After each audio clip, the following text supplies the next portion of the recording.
Horror Urdu point के साथ मैं हाजिर हूँ। चलिए सुनते हैं कि आगे देवता में क्या हुआ। हाँ, कभी नहीं। उसके सोचने का अंदाज ऐसा था कि मैं समझ ना सका। मैं समझना चाहता था, लेकिन इसके आगे वो सोचने की बजाय मेरी बात का जवाब देने लगी। मेरे अब्बा बहुत परेशान हैं। अगर वो मुझे कुछ सिखाकर यहाँ ना भेजते, तब भी आपसे दरख्वास्त करती कि इनकी इज्जत रख लीजिए। अगर उन्होंने जमीला से शादी नहीं की तो उनका बुढ़ापा मजाक बन जाएगा। आप समझदार हैं, आप समझ सकते हैं उन्हें कैसी शर्मिंदगी होगी। शादो मुझे उलझा रही थी। वो सोचते वक्त बाप से नफरत करती थी और बोलते वक्त हमदर्दी से इसकी हिमायत कर रही थी। ये तजाद मेरी समझ में नहीं आ रहा था। मैंने बार बार इसकी सोच को पढ़ा, लेकिन इसके बाद वो ज्यादातर मेरे मुतल्लिक सोचती रही और मुतासिर होती रही। जैसे एक मर्द किसी जवान औरत के मुतल्लिक गहरी दिलचस्पी से सोचता है, वही अजली दिलचस्पी इसके ख्यालों में थी। जहां तक मेरी सोच का ताल्लुक है, मैं उसे कभी ललचाई हुई नजरों से ना देखता, लेकिन वह खुले हुए दावतनामे की तरह आई थी। दावतनामे की खामोश तहरीर कह रही थी, गर कबूल अफ्तज इज्जत और शरफ। तहरीर ये भी कह रही थी कि जीम सीन मीम फे, यानी जवाब से मुतला फरमाए, मेरा बाप इंतजार कर रहा है। ऐसी हसीन दावत कौन कबूल ना करता, लेकिन उसे कबूल करने का मतलब ये होता कि मेरी वजह से जमीला पटवारी की जहन्नमी जिंदगी से वाबस्ता हो जाती। मैं अपनी जिंदगी के चंद अय्याश लम्हों की खातिर एक गरीब लड़की की जिंदगी बर्बाद नहीं कर सकता था। मैंने उससे कहा, अब तुम जाओ और अपने बाप को यहाँ भेज दो। आप मेरे अब्बा की मजबूरियों को समझ गए हैं ना। उसने दोनों हाथों से मेरे हाथ को थाम लिया। इसकी हिनाई नक्शो निगार से सजी हुई हथेलियां जरा नरम थी, जरा गर्म थी और दूर तक अपने बदन की नरमी और गर्मी का यकीन दिला रही थी। हसीन औरत अपनी खामोश अदाओं से मर्द को अपना मामूल बना लेती है। इसके सेहर से बचने के लिए मैंने भी मजबूरन अपनी आंखों से काम लिया। वो मेरी जानब पर उम्मीद नजरों से देख रही थी। यक बयक मेरी निगाहों के तेवर बदल गए। मेरी आंखों से मकनातीसी लहरें निकली और इसकी आंखें मुझ पर जमकर रह गईं। वो बिल्कुल साकत हो गई थी। मैंने भारी भरकम लहजे में हुक्म दिया, मेरा हाथ छोड़ दो। उसके हाथों की गिरफ्त ढीली पड़ गई। मैंने फिर हुक्म दिया, अब तुम अपने बाप के पास जाओ और उसे यहाँ भेज दो। उसकी आवाज जैसे किसी अंधे कुएं से आई। मैं अपने बाप के पास कैसे जाऊं? मैं नहीं जानती किसकी कब्र कहाँ है। मैंने उसे ताज्जुब से देखा। क्या तुम्हारा बाप मर चुका है? हाँ, मर चुका है। दीना पटवारी तुम्हारा कौन है? मेरा सरप्रस्त है। मैंने बचपन से इसके यहाँ परवरिश पाई है। वो मुझे बेटी कहता है, मगर बेटी नहीं समझता। वो तुम्हारे साथ कैसा सलूक करता है? जैसे एक दलाल करता है। यहाँ इसका कोई बड़ा साहब आता है तो मुझे रिश्वत के तौर पर पेश करता है। क्या तुम उन साहब लोगों को जानती हो? नहीं, मैं किसी को नहीं जानती और जानना भी नहीं चाहती। हाँ, इतना समझती हूँ कि जब कभी किसी के साथ मेरी एक रात काली होती है, पटवारी के वारे न्यारे हो जाते हैं। वो पेशकार के जरिए पेशी की तारीखों में गड़बड़ कर देता है। कभी कभी मुतनाज़ा जमीन का मुकदमा जीत देता है, कभी किसी जमींदार को मुकदमे में उलझा देता है, कभी किसी को मुकदमे की उलझनों से निजात दिला देता है। ये जो इसने अपनी जायदाद बनाई है और जमीनें हासिल की हैं, तो इस हसूल के दौरान मेरी जवानी लहू लहू होती रही है। मेरे सरप्रस्त, मेरे मेहरबान, मेरे बनस्पति बाप के घर में जितने चिराग रोशन होते हैं, इनमें मेरा लहू जलता रहता है। मैं उसे हमदर्दी से देखने लगा। उस पर बड़ा तरस आ रहा था। अभी इसकी उम्र ही क्या थी? अभी उसे प्यार की लताफतों को समझना था, किसी गबरू जवान को दिल देना था, उसे अपने दिल में बिठाना था और एक छोटे से घर की जन्नत के सपने देखना था। लेकिन एक बेरहम ताजर इसके सपनों को अपने मुनाफे के भाव पर फरोख्त कर रहा था। मैंने पूछा, तुम जवान हो, तुम्हारा दिल किसी को चाहता होगा, तुम्हारी आंखें किसी को पसंद करती होंगी। तुम किसी का नाम लो, मैं से तुम्हारी शादी करा दूंगा। पटवारी भी यही दिलासे देता है कि बहुत जल्द किसी लड़के से मेरी शादी करा देगा। मैं तुम्हें झूठे दिलासे नहीं दे रहा हूँ। तुम बताओ किसको चाहती हो? मैं तुम्हें चाहती हूँ। मैं बहुत देर से तुम्हें छुप छुप कर देख रही थी। मुझे अपनी हैसियत मालूम है। तुम बड़े आदमी हो, शायद मैं तुम्हारे करीब भी नहीं आ सकती थी, मगर पटवारी ने यह मौका दे दिया। लेकिन मैंने शादी के मुतल्लिक कभी नहीं सोचा। तुम मेरा ख्याल दिल से निकाल दो, किसी अच्छे नौजवान को पसंद करो, मैं तुम्हारी जिंदगी संवार दूंगा। ये कहकर मैंने नजरें फेर ली और ख्याल का रब्ता खत्म कर दिया। यक बयक वो होश में आ गई। यक बयक वो होश में आ गई। मैंने कन अखियों से उसे देखा। वो कुछ हैरानी से, कुछ परेशानी से मुझे देख रही थी। मैंने पूछा, क्या बात है? कुछ नहीं। उसने दोनों हाथों से सर को थाम लिया। वो सोच रही थी, अभी मुझे क्या हो गया था? क्या मैं इस नौजवान से बातें कर रही थी? इसकी आंखें कितनी अजीब हैं। मुझे डर भी लगता है और इसकी तरफ बह जाने को जी भी चाहता है। मैंने कहा, शायद तुम कुछ परेशान हो, इसलिए कहता हूँ अभी यहाँ से जाओ। पहले मैं तुम्हारे बाप से बातें करूंगा, फिर तुम्हारे किसी काम आऊंगा। अब जाओ यहाँ से। वो उठकर चली गई। उसके जाने के थोड़ी देर बाद पटवारी कमरे में आया। उसने आते ही खुशामदाना अंदाज में पूछा, बेटे तुमने शरबत पी लिया? मैंने उसे नफरत से देखते हुए कहा, तुम मुझे बेटा ना कहो। जो बेटी को किसी की तन्हाई में भेजता हो, वो किसी का बाप या बुजुर्ग कहलाने का मुस्तहिक नहीं है। तुम अपने बारातियों को यहाँ बुलाओ, मैं तुम्हारी शादी या बर्बादी का फैसला सुनाऊंगा। वो दोनों हाथ जोड़कर गिड़गिड़ाने लगा। फरहाद, मैं तुम्हारे कदमों पर सर रखने को तैयार हूँ। मुझे लोगों के सामने जलील ना करो। तुम मेरे कदमों पर सर रखोगे, मैं ठोकर से उड़ा दूंगा। تم بیٹی کے رشتے کے دلال ہو، میں تمہیں کبھی معاف نہیں کروں گا۔ سنو، ابھی جمیلہ کی شادی رحیم سے ہوگی اور تم یہ تماشا دیکھو گے۔ یہ حویلی چچا جان نے تمہیں رشوت کے طور پر دی ہے، تم ابھی اسے چھوڑ کر جاؤ گے اور اس کے کاغذات لا کر میرے حوالے کرو گے، ورنہ عدالت میں تم سے وصول کر لوں گا۔ آج سے بدنامی، ذلت اور رسوائی تمہارا مقدر بن چکی ہے۔ اس کا منہ یوں لٹک گیا جیسے اب تب میں رونے ہی والا ہو، اور وہ اندر ہی اندر رو رہا تھا اور اپنی بے بسی پر ہنس رہا تھا۔ میری سنگدلی کا اسے یقین ہو گیا تھا، شادو جیسی حسین لڑکی مجھے موم نہ کر سکی تھی، وہ آخری حربہ بھی ناکام ہو گیا تھا، اس لیے اب وہ اپنے انجام کے متعلق سوچ رہا تھا۔ یہ مجھ پر کیسی تباہی آ گئی ہے، جمیلہ سے شادی نہیں ہوگی، مجھے بوڑھا سمجھ کر کہکے لگائے جائیں گے۔ ہا ہا ہا ہا، وہ اپنے اندر پاگلوں کی طرح ہنس رہا تھا۔ میں نے بھی اس کی دماغی کمزوری سے فائدہ اٹھا کر اس کی سوچ میں کہکے لگائے۔ ہا ہا ہا، میں بوڑھا ہوں، ایک جوان چھوکری سے شادی نہیں کر سکتا۔ ہا ہا ہا، وہ سٹ پٹا کر رہ گیا، جلدی سے اپنے سر کو تھام کر سوچنے لگا، یہ مجھے کیا ہو گیا ہے، مجھے خود پر قابو رکھنا چاہیے۔ میں نے اس کی سوچ پر قابو پاتے ہوئے کہا، حالات قابو سے باہر ہیں، اب یہ شادی نہیں ہو سکے گی، مجھے اس حویلی سے نکلنا ہوگا۔ ہا ہا ہا، مجھے جعل سازی کے جرم میں جیل کی ہوا کھانی پڑے گی۔ ہا ہا، یہ الو کا پھٹا فرہاد مجھ سے انتقام لے کر ہی رہے گا، اس انتقام سے بچنے کی کوئی صورت نہیں ہے۔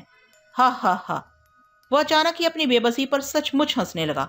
سوچ کے بہاؤ میں وہ کہہ کے حلق تک آ گئے تھے اور ہونٹوں کے بند دروازے کھول کر باہر نکل رہے تھے۔ میں نے سوچ کے ذریعے اسے ایک بہترین مشورہ دیا۔ ہاں، مجھے وقتی طور پر پاگل پن کا ڈھونگ رچانا چاہیے۔ پاگل بن جانے سے بہت سے مسئلے حل ہو جائیں گے۔ لوگوں کا متفقہ فیصلہ ہوگا کہ ایک پاگل کی شادی کسی ہوش مند لڑکی سے نہیں ہو سکتی، مجھے انکار کرنے کی ضرورت پیش نہیں آئے گی، شادی خود ہی رک جائے گی، فرحاد کی دوسری شرط بھی پوری ہو جائے گی، اور یہ بھی ہو سکتا ہے کہ فرحاد مجھے پاگل سمجھ کر عدالت تک نہ گھسیٹے۔ واقعی ایسے سنگ دل دشمن کے انتقام سے بچنے کی یہی صورت ہے کہ میں پاگل بن جاؤں۔ یہ سوچتے ہی اس نے کہکا لگاتے ہوئے اپنا گریبان چاک کر لیا اور ایک شرابی کی طرح ادھر سے ادھر لڑکھڑاتے ہوئے دیوانگی کا مظاہرہ کرنے لگا۔ میں پاگل ہوں، ہا ہا، تو بھی پاگل، میں بھی پاگل، میرا باپ بھی پاگل، یہ ساری دنیا پاگل ہے۔ ہا ہا ہا، میں نے بظاہر تعجب کا اظہار کرتے ہوئے اس کے بازو کو تھام کر کہا، ارے دینا چاچا، یہ تمہیں کیا ہو گیا ہے؟ اگر تم پاگل ہو گئے تو میں تم پر مقدمہ کیسے کروں گا؟ نہیں، ہوش میں آؤ، ہوش میں آؤ دینا چاچا۔ اسے یقین ہو گیا کہ اس کی تدبیر کارگر ہو رہی ہے۔ اس سے مجھے پرے دھکیلتے ہوئے کہا، میں پاگل ہوں، ککڑوں کوں، میں مرغے کی اولاد ہوں، ککڑوں کوں، اب میں انڈے دوں گا۔ وہ اکڑوں بیٹھ کے جیسے انڈے دینے کا قطعی فیصلہ کر چکا ہو۔ میں نے پھر اس کا بازو پکڑ کر کہا، ارے یہ کیا کرتے ہو، مرغے انڈے نہیں دیتے؟ ہاں، وہ اچھل کر کھڑا ہو گیا۔ ہا ہا، میری مرغی انڈے دے گی، کہاں ہے میری مرغی؟ وہ ایک چھلانگ لگا کر دروازے کی طرف کیا، پھر اسے جھٹکے سے کھول کر باہر نکل گیا۔ میں نے دروازے پر آ کر دیکھا، باہر تمام لوگ اس کے پھٹے ہوئے گریبان کو دیکھ کر اس کی طرف متوجہ ہو گئے تھے۔ وہ اکڑوں بیٹھ کر کہہ رہا تھا، کہاں ہے میری مرغی، ککڑوں کو، مرغی مرغی پکاروں میں بن میں، میری مرغی گئی کس جمن میں، ہائے مرغی۔ وہ چاروں ہاتھ پیر زمین پر ٹیک کر اس طرح رینگنے لگا جیسے مرغی کو تلاش کر رہا ہو۔ ذرا سی دیر میں اس کے چاروں طرف بھیڑ لگ گئی، کتنے ہی معزز لوگ اسے پکڑ رہے تھے اور جھنجھوڑ کر پوچھ رہے تھے، اسے کیا ہو گیا ہے، وہ ایسی حرکتیں کیوں کر رہا ہے؟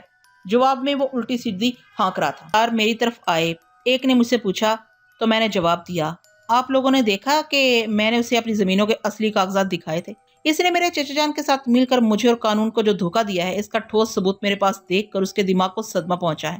جب اس کی دماغی حالت درست ہوگی میں اسے عدالت میں بلاؤں گا۔ ایک زمیندار نے پٹواری کی طرف سے التجا کی، اگر آپ لوگوں میں سے کسی کو ہمدردی ہے تو اسے کہیں لے جا کر بند کر دیجیے، ورنہ اس کا پاگل پن خطرناک صورت اختیار کر سکتا ہے۔ بہرحال آج نہیں تو کل جب بھی اس کی دماغی حالت درست ہوگی میں اسے عدالت میں بلاؤں گا۔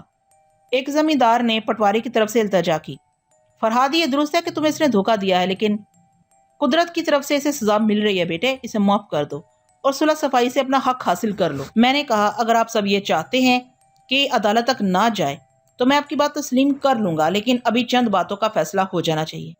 ٹھیک ہے، جو فیصلہ عدالت میں ہونا چاہیے وہ یہاں ہو جائے گا، اور ابھی ہو جائے گا۔ سب لوگ مجھے یقین دلانے لگے کہ میرے حق میں فیصلہ ہوگا۔ ہم سب بیٹھک میں آگے، رحیم اور ایک ملازم پٹواری کو بھی پکڑ کر لے آئے۔ اب وہ مرغ کی طرح بانگ نہیں دے رہا تھا، لیکن کبھی سر جھٹک کر، ہاتھ نچا نچا کر، زیر لب بڑبڑاتے ہوئے اپنے پاگل پن کا ثبوت دے رہا تھا۔ جب تمام لوگ کرسیوں اور موڑوں پر بیٹھ گئے تو میں نے کہا، یہ حویلی میری ہے کیونکہ یہ میری زمین پر ہے اور اسے میرے والد نے تعمیر کرایا تھا۔ کیا کسی کو اعتراض ہے؟ میں نے چاروں طرف دیکھا، کسی نے اعتراض نہیں کیا۔ پٹواری نے اعتراف کے طور پر بانگ دی، ککڑوں کوں۔ میں نے اس کی طرف انگلی اٹھا کر کہا، یہ مرغ کی اولاد اب اس حویلی میں نہیں رہے گا، جتنی جلدی ہو سکے اسے یہاں سے رخصت کر دیجیے۔ اس حویلی میں جو بچپن سے ملازم ہیں وہ اصولاً میرے ہی ملازم رہیں گے۔ ان میں جمیلہ اور رحیم خاص طور پر قابل ذکر ہیں۔ اس لحاظ سے میں اپنی ملازمہ جمیلہ کی شادی ایک پاگل بوڑھے سے نہیں ہونے دوں گا۔ جمیلہ کی شادی میری مرضی سے ہوگی۔ سب چپ رہے۔ جمیلہ کے بوڑھے باپ نے اٹھ کر کہا، وہ پٹواری کا قرض دار ہے۔ میں نے اسے یقین دلایا کہ وہ قرضہ میں اتار دوں گا۔ اس کے باپ نے خوش ہو کر کہا، تو پھر جمیلہ کی شادی آپ ہی کی مرضی سے ہوگی۔ میں نے رحیم سے کہا، رحیم تم یہاں سے جاؤ اور آدھے گھنٹے کے اندر غسل کر کے صاف ستھرا لباس پہن کر آؤ۔ جمیلہ کا نکاح تم سے بڑھا دیا جائے گا۔ رحیم کا منہ حیرت سے کھل گیا۔ وہ فرط مسرت سے کانپ رہا تھا۔ دوسرے ہی لمحہ وہ دوڑتا ہوا آیا اور میرے قدموں سے لپٹ کر کہنے لگا، آپ ہمارے لیے فرشتہ بن کر آئے ہیں، میں آپ کا احسان زندگی بھر نہیں بھولوں گا۔ میں نے اس کے شانے کو تھپک کر کہا، میں انسان ہوں، مجھے فرشتہ نہ بنا۔ چلو اٹھو، جو کہہ رہا ہوں فوراً اس پر عمل کرو۔ وہ اٹھ کر وہاں سے چلا گیا۔ ذرا سی دیر میں یہ بات پھیل گئی کہ دلہا بدل گیا ہے، اب جمیلہ کی شادی رحیم سے ہونے والی ہے۔ پٹواری کے پاگل پن کی خبر پہلے ہی پھیل گئی تھی۔ تمام حویلی میں، کیا مردانے میں، کیا زنان خانے میں، ہر جگہ چمگوئیاں ہو رہی تھیں۔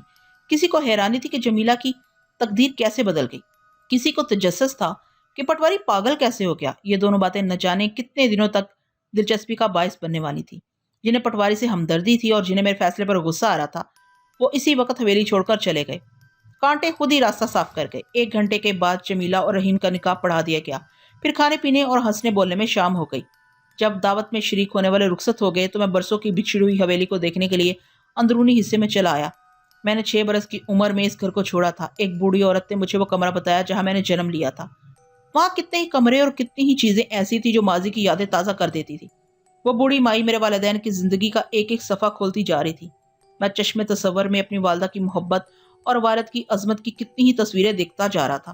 پھر میں دلان میں آیا۔ وہاں چند عورتیں کھڑی ہوئی تھیں۔ مجھے بتایا گیا کہ ان میں سے کچھ میری دور کی رشتہ دار ہیں، کچھ جمیلہ اور رحیم کے عزیز و اقارب ہیں۔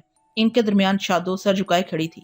اسے دیکھ کر مجھے یہ ندامت ہوئی کہ اس دوران میں اسے بھلا بیٹھا تھا۔ مجھے پٹواری کے سامنے اس لڑکی کے مستقبل کا فیصلہ کرنا چاہیے تھا، لیکن فیصلہ کیسے ہوتا؟ وہ تو پاگل پن کا ڈھونگ رچا رہا تھا، میری کسی بات کا صحیح جواب نہ دیتا، اور اب تو وہ اس حویلی سے جا چکا تھا۔ میں نے سوچا کہ کل اس سے شادو کے متعلق باتیں کروں گا۔ اتنے میں رحیم نے کہا، حضور یہ شادو نے پٹواری کے ساتھ جانے سے انکار کر دیا ہے، کہتی ہے کسی حویلی میں رہے گی اور آپ کی خدمت کرے گی۔ میں یہاں رہنے کے لیے نہیں آیا ہوں، کل صبح چلا جاؤں گا۔ مجھے اپنی خدمت کرانے کے لیے کسی کی ضرورت نہیں ہے۔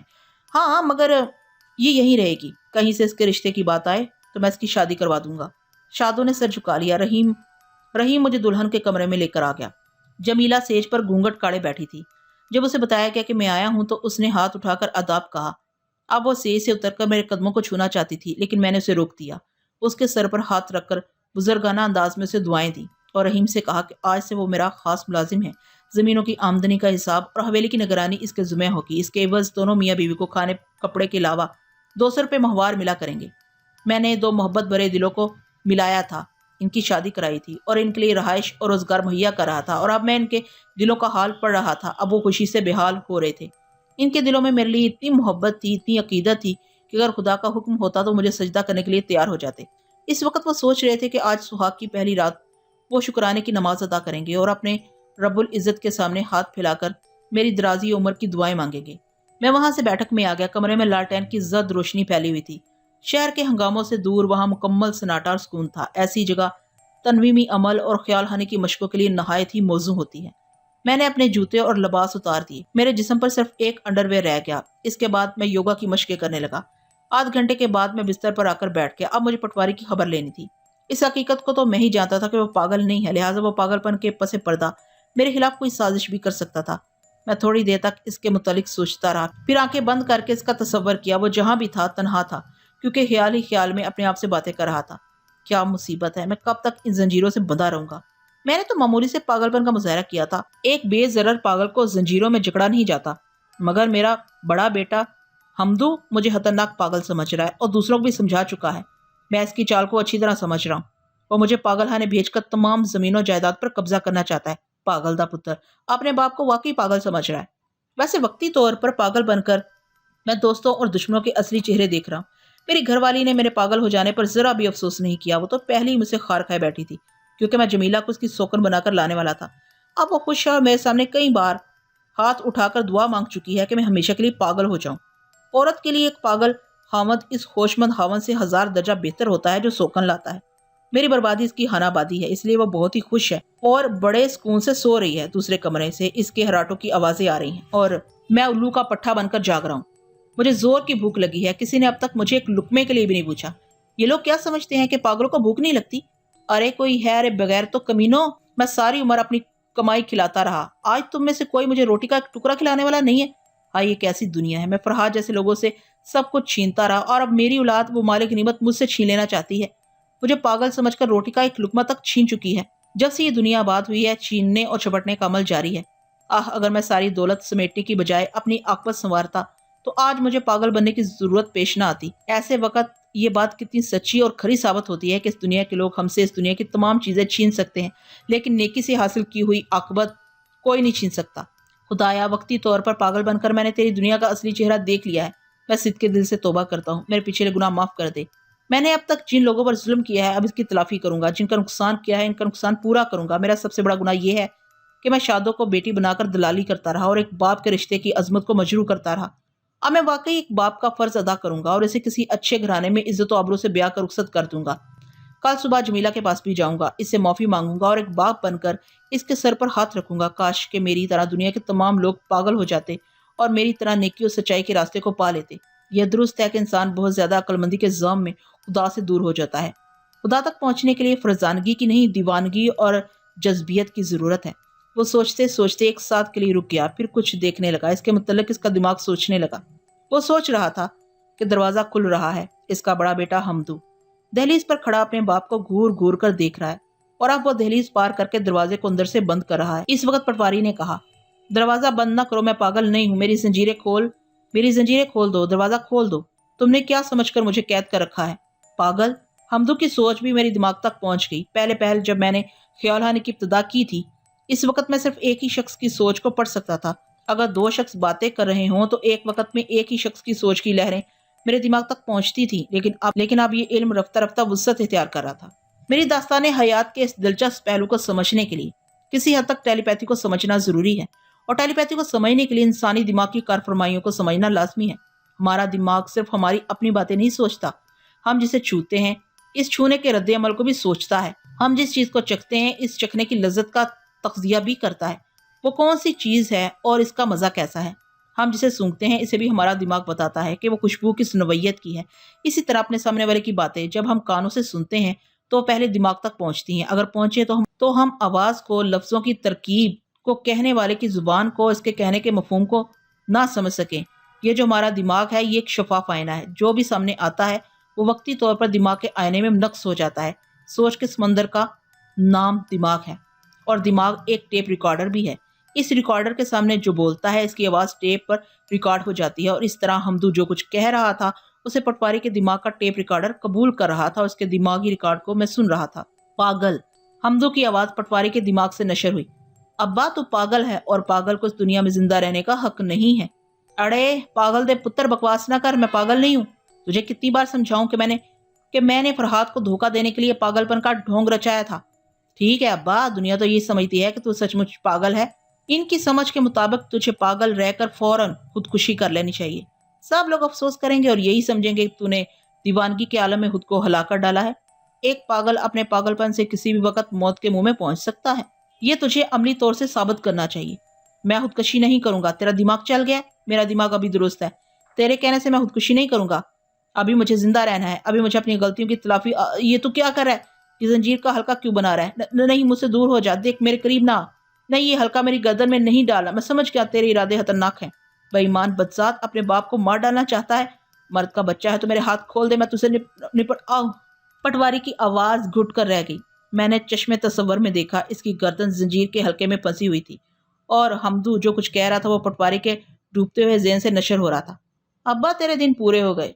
तूने पागलपन का नाटक शुरू किया था, मैं इस नाटक को इसके सही मुकाम तक पहुंचा रहा हूँ।